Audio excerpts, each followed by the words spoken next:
The Vancouver Canucks have won a game.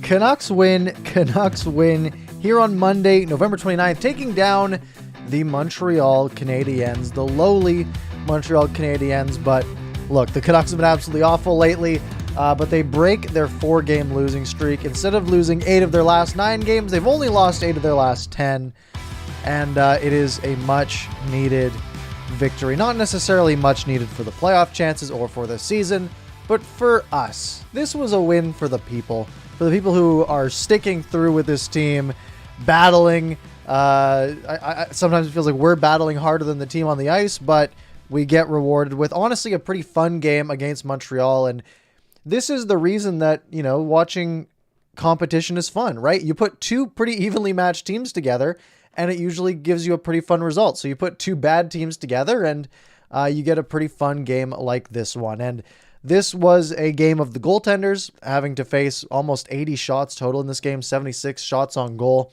over the course of this game. But as always, we're going to break it down, give you my thoughts, and then get into the viewer comments as well. In net, it's Thatcher Demko, it's Jake Allen, and in the first period, the Vancouver Canucks start off hot. They get the first 7 shots on goal in this game, which then leads to a Canucks power play as Nick Suzuki trips Elias Pettersson. And then about 15 seconds into this power play, it is a classic banger Elias Pettersson rocket from the right face-off circle on the power play, his spot, and he just rips it, an absolute laser, far post, just under the bar and in. It's got to be a confidence booster for him, and I think it did end up being a confidence booster for him tonight. He looked pretty good compared to, especially how you compare him to the last, 18 games or whatever it's been. He looked pretty decent tonight. We'll get to that a little bit more later, but the Canucks strike first in this one. Now, keep in mind, this is a positive note. Shots in this game so far are 12-1 for the Vancouver Canucks, out shooting Montreal 12-1. The Canucks don't get a shot the rest of the period. The last over 12 minutes of this first period that the Canucks had 12 shots in the first 7.5, 8 minutes or so, the Canucks get 0 shots on goal for the rest of the first period. So Montreal's got all the momentum. And then late in the first period, it's a gaffe from Tucker Pullman. And it's just bad, right? Canucks are under so much pressure. At some point, you just got to start making simple plays. You got to get the puck into the offensive zone. You got to start setting up and just try to get something on net. Well, Tucker Pullman from his own zone tries a stretch breakout pass to Bo Horvat, who's sort of skating up the right wing, and then he cuts across to receive a pass. It's a normal play. You see it all the time. Guy skates up the boards. When the defender's ready to make a pass, you cut in, give him your stick as a target. He hits you, and you turn up ice with all that momentum, right? Well, Tucker Pullman fires it about 6 feet behind where Bo Horvat's stick was going to be, right into his skates. It hits his skates. Jonathan Drouin goes the other way, and he fires it across to Paling, who is able to just tip it in past Thatcher Demko, a classic NHL 22 goal where you just fire it cross crease and it ends up in the back of the net, and the game is tied at 1. So shots in the first period are 12-10 in favor of Vancouver, but like I mentioned, they were 12-1 at the about 8-minute mark of the first period, and then the last 9 shots of the period go Montreal's way. The Canucks do get a shot about 2 minutes into the second period, however, so it's a total of about 14 minutes without a shot for the Vancouver Canucks. And I literally say this every post game that the Canucks have so many of these stretches where they don't get any shots on goal. The Canucks had 42 shots on goal tonight, and they had a 14-minute stretch where they didn't have any. It's crazy. But in the second period, Canucks take the lead back. It is a turnover down low. I think Horvat just read this play perfectly. He comes in, he sees the defender picking up the puck down low in his own zone. He's going to pick the puck up sort of on the half wall and skate behind his own net. And lots of the time you see they'll look up. They'll either try to fire it around to a guy on the far wing, or they'll try to play it back to hopefully a winger who's coming down to support. But Bo Horvat went right to that winger's spot. The defenseman dropped it back right onto the stick of Horvat, and basically a no-look turn fire pass right onto the tape of Connor Garland, who is now all by himself in front. Because if you think about it, the 2 defenders come back. One goes to get the puck on this wall. The other defender sort of goes to the other corner or behind the net just to give him an outlet pass option, which basically leaves the front of the net wide open, which shouldn't be an issue because the defender shouldn't be playing it right to the other team, but they did. It's Garland in front. He's not missing that one. Great finish from Garland, his 7th of the season, and it's 2-1 Vancouver. Other than that, second period was pretty low-key. Shots in the second period, though, were 21-11 for Vancouver. It didn't feel like there was a ton of like super high danger chances, but they dominated the period, at least possession-wise and shot-wise, 21-11 for the Canucks in the second period, taking the total up to 32-21 on the game. So we go to the third period. Canucks are up a goal, and Höglander takes a high-sticking penalty. This is what has broken the Canucks many times this season. It's what broke the Canucks yesterday against Boston, having a 1-goal lead going into the third period, taking penalties, losing the game. Well, they take penalties. Niels Höglander takes a high-sticking penalty, and this was a good kill. Keep in mind, Montreal's power play at home is like one of the league's worst. So Canucks had a bit of an advantage, or not an advantage there, but it was at least somewhat even there. They kill that one off well. Canucks go back to the power play with about 15 minutes to go in this game. They keep everything to the outside. They're trying to really funnel everything through Pettersson. They're trying to recreate that one-timer. But Romanov, really big props to him. He shut down Pettersson for that entire power play. Just had that shooting lane dialed in the whole time, so the Canucks don't score there. Niels Höglander is then robbed by Jake Allen, and then Kyle Burroughs takes a penalty. And I kind of take issue with this penalty. It's a penalty we see called so often, and it's the classic forward dumps the puck in, and the defender doesn't let him pass, right? Dumps it in past the guy, tries to go around him. Defender doesn't let him pass. Kyle Burroughs is exactly that, gets in his way. Jake Evans goes down pretty easy here, but if you're Kyle Burroughs, you cannot be giving the ref the option to make that call, right? You can't be stepping in the guy's way, giving him a shove. You're going to get called for that every time. They are so strict on that nowadays. And Montreal back to the power play. Again, down a goal with less than 12 minutes left. This was a stressful kill. Montreal was putting on some good pressure here, but the Canucks are able to keep things out. Montreal ramping the pressure up late, dominating play in the Canucks zone for the last handful of minutes here. And it really culminates in Ben Sherratt on a rebound, skating in front of the net, waiting for an opening, and Thatcher Demko kind of like on his side, waiting when to kick the pads up, and he times it perfectly. He stacks the pads, makes the save on Sherratt, and then we see Montreal pull the goalie. Tyler Mott hits the outside of the net with a chance to seal it. Montreal tries to score with 1 second left. They don't get it, and that is the game. Shots in this one, 42-34 for the Vancouver Canucks. A good performance, honestly, a good game. And I was really hoping we wouldn't have to do the whole moral victories thing again tonight, because the Canucks played really well. Keep in mind, against Montreal, who has been bad this year, but it was still a solid win for the Canucks. Let's go into pluses, minuses in this one. Our first plus, the Canucks scored the first goal of this game, and they had the first 12 shots of this game. 7th time this season in 23 games, is it now? 24 games? Is this the 24th game of the season for the Canucks? I don't have it up. Let's see if I can pull that up. Someone's going to type it in before I even have it up here as it tries to take me to Canucks.com. 23rd game of the season for the Canucks. And they have the first goal 7 times. That's not great, but they did get it this game. The Elias Pettersson blast that he took, love that. Vintage banger goal. And just Elias Pettersson's game in general tonight. I don't know how much he played. He only played 13 minutes again tonight. He was playing most of the game with Dowling and Podkolzin, but getting that power play time that they weren't. So that's where the only real time discrepancy came from. But a great goal. He drew 2 penalties tonight, which you love to see. That's sort of vintage Elias Pettersson. He's been very big at drawing penalties over his career so far. So drew 2 tonight, one of which led to a goal. He just looked more confident. He looked had a little bit of that swagger back. But again, I'm not saying he's back, but it was definitely a better game from him tonight.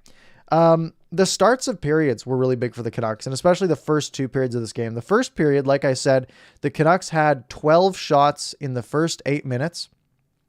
And then in the second period, the Canucks had 13 shots in the first 8 minutes of the period. So things were typically, those are totals you'd be happy with for an entire period. And they start off both of the periods with those as well. Although the first period, like I said, they didn't have a shot for the last 12 minutes or so. And then also just goaltending in general in this game. And that's both sides. Thatcher Demko had a phenomenal game, 33 of 34 stops. Again, that stacked the pad save on Sherratt. He was really solid, which he always is. And they showed a stat during the game where it's like, yeah, he's won one of his last 5 games. He has a .919 save percentage, like really good numbers, but the team in front of him isn't converting. And kind of the case again tonight, right? As we go to the other side, Jake Allen stopping 40 of 42. That's a really solid night, but the team in front of him couldn't score. And that was sort of the tale for both sides tonight. And that takes us to our minuses. And my main minus is another game the Canucks scored only 2 goals in. Right? Sure, you can go out and you can get 40 shots on goal all you want, but at some point you got to be scoring more. Both of the goals were good goals. The Pettersson shot, the Garland tip, good goals. But man, this is a team that needs to be scoring, 3-4 goals a night if they want to get wins. And getting 2 here, you're just sort of lucky to pull that off, especially when they still allowed 32 shots back the other way. Tucker Pullman. Tucker Pullman did not have a great game tonight, by any means. That one pass was frustrating. That pass to Horvat that led directly to a goal the other way. I got a lot of flack when I criticized his contract when it got signed. We still got 300. I think Thomas Drance tweeted we have 305 more games of Tucker Pullman before that contract's up. So he hasn't been good lately. He has been a real sort of rough spot on the Canucks D. He played 17 minutes tonight, so 4th most on the Canucks side tonight. Actually, 5th most. He played less than Luke Schenn did tonight, although Schenn was playing with Hughes. But OEL, Myers, Hughes, and Schenn all played more. Only Kyle Burrows played less at 11.5 minutes. So that's where some of that ice time went. A rough game from Tucker Pullman. That shotless stretch in the first period, like I mentioned, going the last 12 minutes without a shot is crazy after you get 12 shots in the first few minutes. The Canucks are still comfortably in last place in the Pacific Division. That's another minus. As the Seattle Kraken won again tonight. The Kraken have won 4 of their last 5. They're on a bit of a heater right now. They won, I think, 7-4 tonight. They beat the Sabres 7-4. They beat the Kraken 4-1. They beat the Hurricanes the other day. They beat the Capitals the other day. So they've gone in to sort of the hot zone of the NHL, right? Sort of the Metro and then the Panthers and Lightning. And they've come up with some wins. So the Kraken are heating up a little bit, just to turn up the dial a little bit on the Canucks there. And I guess my last minus is that it was just Montreal this game. But either way, you can only beat the team that's in front of you for the night, and they did do that tonight. Looking at the expected goals chart, which I do like to do after these games to see how many goals the average team would score in a game like this. For the Vancouver Canucks, it was 2.7, and for the Habs, it was 2.21. So pretty even. And I think I'm looking at the chart. If I'm looking at it correctly, the Canucks got half of an expected goal when Tyler Mott hit the side of the net, because it was dead even up until that point on the chart. Mott hits the side of an empty net, and that adds a half expected goal. So if you ignore that one, it's basically 2.2 to 2.2 on the expected goals. For a game that had 76 shots, only the high dangers chances were 11 to 8 in favor of Montreal. Shot attempts were 67 to 61 in favor of Vancouver. Canucks were just hitting the net a little bit more tonight. All right. Let's get to your thoughts, your opinions, as I've been going for about 14 minutes here. So we'll take your thoughts for the next 16. And by the way, for those of you who are here, I hope to see you guys at Canucks After Dark tonight at 10 p.m. 10 p.m. over at the Canucks After Dark YouTube channel, where we're going to be talking about the last week as a whole. It'll be a bit more negative than this one because we'll be talking about the previous 3 games as well, but it will still be a fun time. So it'll be fun to have you guys there. All right, let's take some comments, some questions. Agam asking to start off, bring us back to the negative side. How about them Seahawks? I was watching the game until I had to do this. They are down 17-9. No surprise there. Moving on. Yashi is saying, are we buyers now at the deadline? Absolutely. Get rid of that first round pick. We're all in. Well, this is a cup contender. Remember, Montreal was in the Stanley Cup final last year and we just beat them. That means the Canucks are winning the Stanley Cup this year. I don't write the rules. I just say them. But no, yeah, obviously not. Jordan's saying, let's make it 2 in a row against Ottawa. I love it. Let's do it. Why not? Let's take down the Ottawa Senators. Hopefully this doesn't make Aquilini change his mind, right? All right, moving on. Quattrob saying, Canucks still can't score. Not sure what it is, but the Canucks always make the opponent's goalies look like Vezina candidates. And it comes down to a lot of their shots coming from the perimeter consistently. I mean, now that, a few games ago, it was noted to me and someone was like, hey, every shot that the Canucks take is from the blue line. And I looked and then I started watching for it, and it's very true. The Vancouver Canucks love to get the pucks back to the point. As a defenseman, when I play defense, I love it because it lets you sort of quarterback the play. But watching this, it is pretty rough seeing how many shots they try to get from guys like Quinn Hughes, Oliver Ekman-Larsson. I mean, you look at who had the most shots this game. Connor Garland had the most shots. Then it was a tie between Brock Besser, Oliver Ekman-Larsson, and Luke Schenn. Tucker Pullman had 3 shots on goal tonight. The defense had 8, 11, and 3 is 14. The Canucks defense had 14 shots tonight of the 42. Shots from the point don't go in very often. They're very low percentage, and just a lot of shots from the outside in general. So that's why you can see sort of these high inflated shot numbers when they're not like dangerous chances. Chris saying the Canucks weren't great. They played desperate hockey. Pettersson scored and won a few faceoffs. Yep, Pettersson, a good 40% in the faceoff circle tonight. Bo Horvat continues to lead the NHL in faceoffs, though, and faceoff wins. Another good night in the dot for him. Justin just saying Demko season. Absolutely. Gmod saying I love Mod being on the ice defending a lead. Yeah, he's excellent. Just at his role, right? I'm not saying he's a star, but he fills that role so well. I would have liked to see him score that empty netter, though. That would have been good for him. Get a second of the year, but alas. Fangirl saying it was a much better effort by Petey and the team in general. Fully agree there. Lauren saying the whole team looked happy after the final buzzer. Yeah, that is big, right? And I remember, I think it was Thomas Drance who talked about this. I think it was last year that I remember him mentioning it. And he was basically saying, like, it's really easy to keep losing if you're losing. To go out and an average performance isn't going to really break a losing streak. Like, you have to genuinely go out there and win a game usually to get off of the losing skid. And they barely pull it off tonight in a game that they were the better team. It's something that they just needed, right? And they break through, and hopefully they can try to train it into at least a bit of a run here where they can at least have some competitive games coming up. Hopefully, you see them going up against Ottawa on Wednesday. And then, they get some tough opponents, right? They get Pittsburgh, they get Boston again next week. They have the Hurricanes and Blue Jackets again coming up. They have the Maple Leafs, who are like the hottest team in the NHL right now. All of those coming up in the next couple of weeks. So you want to see them win the games that they have an actual shot at winning at the very least.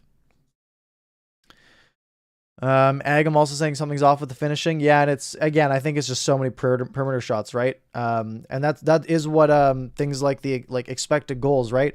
Analytics aren't a be all end all, but neither is just a shot counter, right? You can see 42 shots in a game, but it doesn't give you a lot of context because you can a puck cleared in from center that hits the net counts as a shot, right? So having sort of these expected goals to sort of counteract that and balance it is kind of a nice thing to see. Where again, if you exclude that empty net chance, the Canucks were only on average would score about 2.2 goals in a game with their shots the way they were. Sam asking, do you see the team building off of this and going on a bit of a run, or you see this as just a blip? I don't know. I think you could make a pretty decent argument either way, right? You could say, oh, it's a bad team and it's just a blip. They beat Montreal, whatever. I could also see them, seeing this as sort of a rallying point and trying to at least train a couple of wins together, right? Maybe we see this and they go out and they beat Ottawa and, I don't know, at least give the Penguins a challenge next Saturday, right? Not saying that they'll win next Saturday, but saying that, maybe at least they make it interesting, or maybe they're the better team and they lose or something like that, right? You have to at least try to train it into something. Marjorie, is there Canucks After Dark tonight? Absolutely. Linked in the description. If you find Canucks After Dark in the description there, click on it. Make sure you're subscribed to that channel. We go for about an hour starting at 10 p.m. Pacific. Rahul saying, great game. Thoroughly enjoyed watching our team. And I love it when you guys bring this up and just sort of the fun factor in games like this. I also genuinely enjoyed this game. I had fun watching this hockey game. And I'm not saying it just because they won, but I actually thought it was a pretty fun game and it was at least entertaining, which they haven't been a couple of times recently. I think it was a fun game tonight. Gmod saying Garland was great as usual. Even when he doesn't score, he's always noticeable. And that's so true. We saw it yesterday when he just sort of like left Trent Frederick in the dust when he did a little spin on him and left him like 6 feet behind him. He is so good on his skates and he is so quick with his stick. He is so shifty. He's so fast to change direction. And that's such a big thing in the NHL, right? That's a big part of Sidney Crosby's game, right? If you Google on YouTube, or you go on YouTube and you search like Sidney Crosby edge work, it's very similar to what Connor Garland does, where he's just turning constantly and always just getting that half step. And every time you turn, you get another little half step of separation. And Garland's really good at turning that into open ice. Erwin saying, glad for the win. The current Habs don't make for a long measuring stick to compare to. Absolutely. Yeah, we have to take it in context. But that doesn't mean we can't enjoy a good win for sure. But yeah, this is a game that, look, the Canucks should win. It is a game that they needed to win and they should have won. And they were able to do it. And they at least made it so they weren't going to go 0-5 on this road trip. Travis Green saying Pettersson looked engaged today despite only playing 13 minutes. Green and Benning still need to go, though. Yep, I'm not going to disagree with you there. Calvin saying, imagine if we had Tanev instead of Pullman. That would be good. And I'll admit, I was pretty fine with letting Chris Tanev go when it happened. A lot of that was just down to injury and health concerns. But the way he's playing, I mean, you can't argue that he has been a really big part of the Flames' push.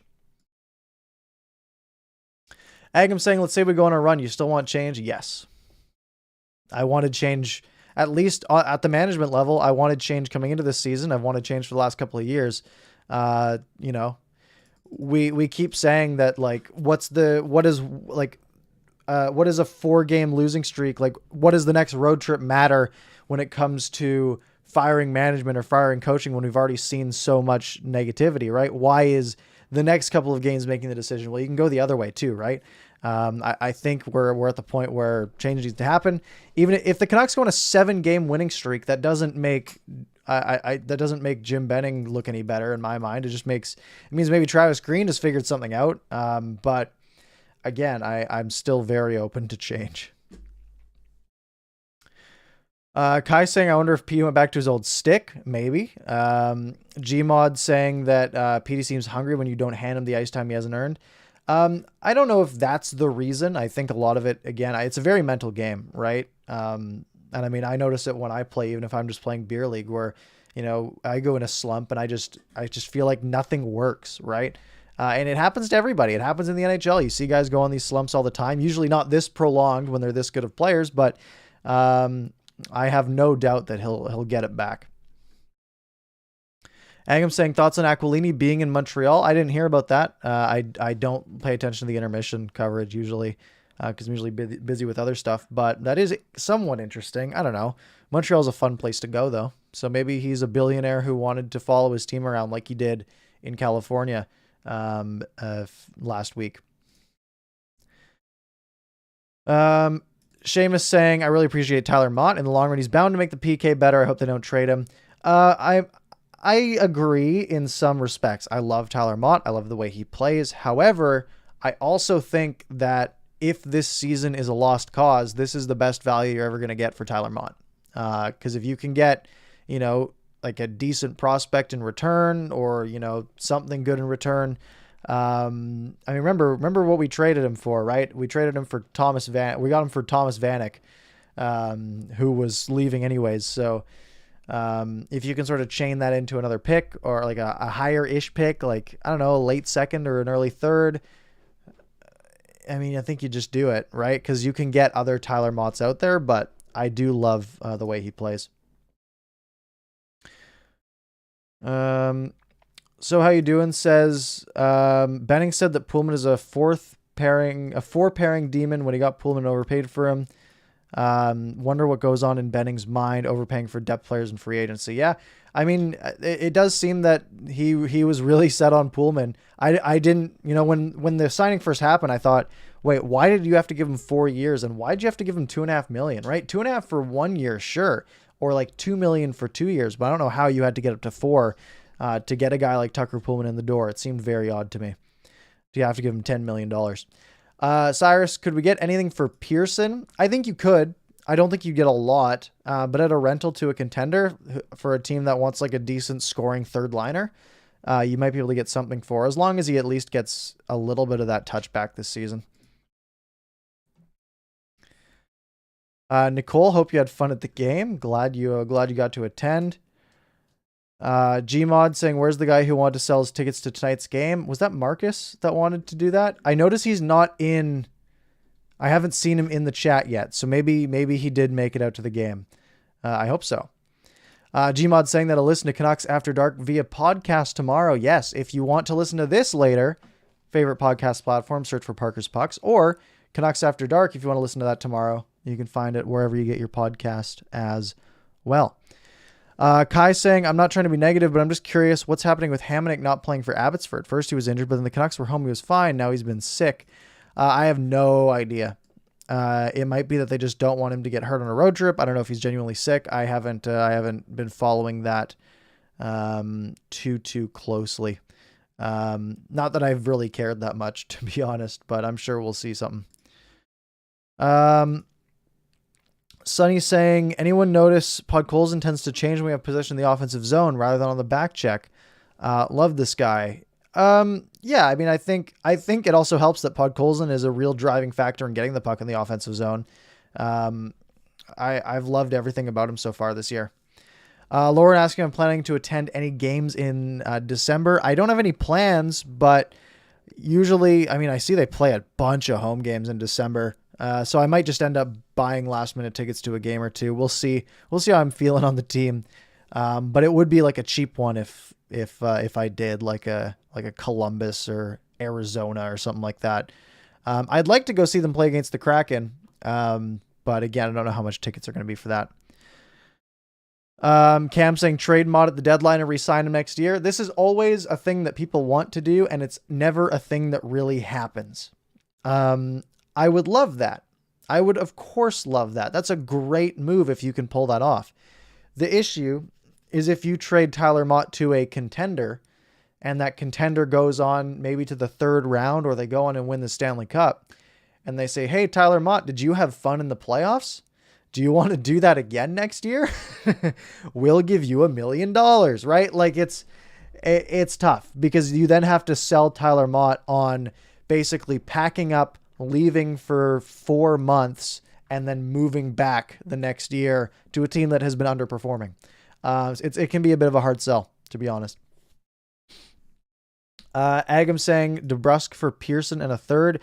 I'm interested in DeBrusk for sure. I know he has been a little bit off so far this season. But, I mean, 6 points in 17 games isn't great. It's better the pace than he was on last year. But we saw him at his peak, right? In his first couple of years, he was, a 50-point player almost, which is a really valuable piece. And he's sort of in that same age window as the rest of the core, very similar age to sort of Pettersson, Hughes, and Besser. Definitely an interesting piece. Analytically, he's pretty good. We've seen that his finishing has apparently dropped off of a cliff this year on the analytics side. So could be an interesting project, but not one that doesn't come without any risk, for sure. Although if your risk is Tanner Pearson, then I say you go for it, because I don't need Tanner Pearson, in my opinion. The Elder saying people put too much stock into rebuilds. Nothing says Ottawa will be a contender. Oilers shared Eberle, Yakupov, Hall before landing McDavid. Who's the rebound? Yeah, or who's the rebuild? Yeah, rebuilds don't always work. That's the key thing, right? However, lots of the time, it's not like you can't not rebuild, right? I mean, we saw the Canucks basically decide not to rebuild. They went and they got aggressive and they made moves for guys like Louis Eriksson and Eric Goodbranson and all these people sort of in that era, and they did a pretty bad job and it failed. But you look at teams like Colorado, who entirely built up through the draft and through trading for young players, and that's a very good example of a rebuild done right. And when you do have a rebuild that goes well, it can last you a really long time. And a big thing about it is having late round picks that develop into NHL players. And this is the Tampa Bay model. How many years in a row, sort of from like 2014 to 2019, did Tampa Bay seem to have a new player coming in to produce on their second line that you had never heard of, that was like 23 years old, that had been developed through their AHL program, right? The Canucks AHL programs developed nobody basically in the last, 10 years. So I think that's the most important thing, right? It's having continuously new players. You get 7 players a year for free in the draft. If you can get a couple of them to make the roster every year, at least 1 or 2, then that can really prolong success. Agam saying, what's up with Highmore? I don't know. I thought he was just hurt. Highmore. Is he hurt? Wow. He's on IR. He's been on IR he was on IR a month ago. Is he still hurt? Wow. Kind of forgot about him, to be honest. But hey, we still have him, and Chicago no longer has Adam Gaudette. So the Vancouver Canucks officially won the trade. And with that, we're going to wrap up tonight's show. Remember, if you want more Canucks talk, 10 p.m. sharp, youtube.com/Canucks After Dark. And if it's too late for you, maybe you're on the East Coast, like Nicole, who is in Montreal. If you want to, you can watch it later. You can watch it tomorrow. You can listen to it in podcast form tomorrow. All the above. If you want to go back to the beginning of this show, you can rewind. You can find it on your favorite podcast platform in about 20 minutes. You guys know the whole deal at this point. Anyways, that is it for me. Have a lovely night. Shout out to all of our members. As always, if I can pull them up quick enough, if the YouTube page loads. Shout out to Shannon, Terry, Kurt, Lucas, and our newest VIP, Peter, who joined yesterday. I appreciate you. And if you want to become a VIP, get some emotes. And I'm going to try to add more emotes in the next couple of days here and some more stuff. So click the join button down below if you're interested in that. Otherwise, make sure you're subscribed. You can follow me on Twitter, all that good stuff. And I will see you at 10 o'clock tonight and then after the Canucks game on Wednesday. Have a good one, and I will see you next time.